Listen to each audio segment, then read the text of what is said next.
The Huichol tribe of Mexico are descendants of the Aztecs, with traditions dating back hundreds and perhaps thousands of years.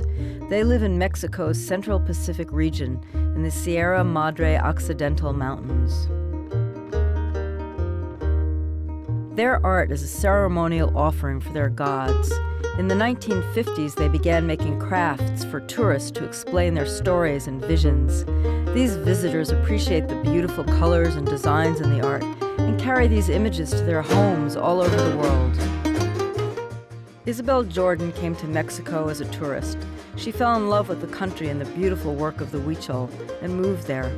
She has been buying and selling their art for over 25 years, introducing it to people from all over the world. Her interest in their art led her to their homes in the mountain villages and initiated her deep appreciation for their culture. I was just so struck with this unique civilization. I felt like I'd, gone through a time warp. And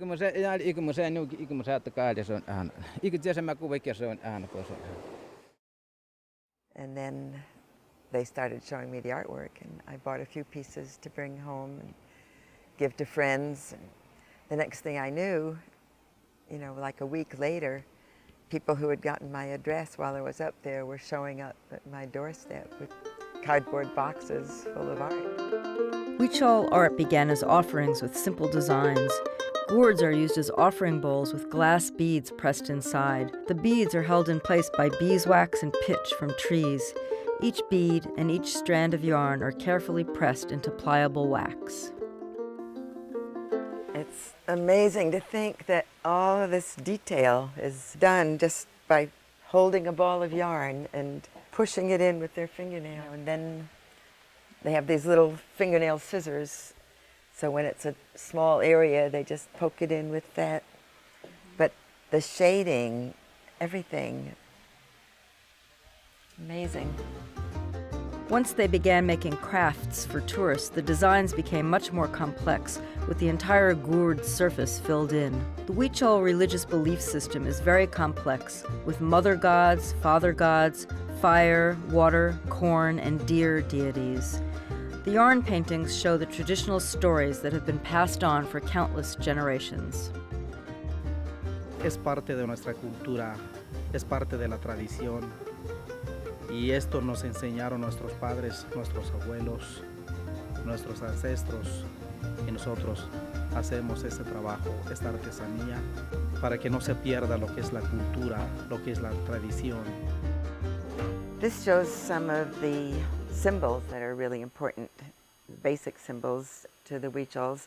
The original paintings might have had only one of these things, maybe just the sun, or just the corn, or just a snake. This on the right is a corn plant, which is their most sacred plant. It sustains them more than any other food. And up here is the deer. The head of the deer hangs over all of their temples. And the deer itself is thought of as the messenger of the gods. They think of his antlers as antennae. Los huicholes cuando van al Real de 14 ponen sus flechas, sus plumas, con ella curan a la gente. Y esta parte significa, le dicen urrantarro, que le ponen aquí, se pintan aquí. The leaders of the Huichol communities are shamans. They are priests, leaders, and messengers between the spirit world and the human community. Their visions are depicted in the yarn paintings. Now there are many artisans creating artwork. They depict images of what their traditions mean to them, their interpretations of the Huichol visions. This represents a time before the Second World came into being. Here, Kayuyumari, the deer, the blue deer, has come into being, and through him, all of the other gods are being given form, and all of the creatures of this sea are now able to transform themselves into animals. Y dentro del águila salen flechas y velas, todo escorpiones. Son los símbolos del peyote. toda lluvia, esto. For the Huichol, their art is an offering. Like most religious offerings, it is unsigned. They don't put their names on the pieces, or they didn't used to. They're starting to more now. But in the beginning, they never put their names on it. And there was no real ego involved in it. They're all done as ceremonial pieces, as offerings. And so it was the doing of it that was important to them, not the recognition. Making the crafts is a family event. The primary artist will lay out the main subject, then the other family members will fill in the background. Parents, children, husbands, and wives all participate together.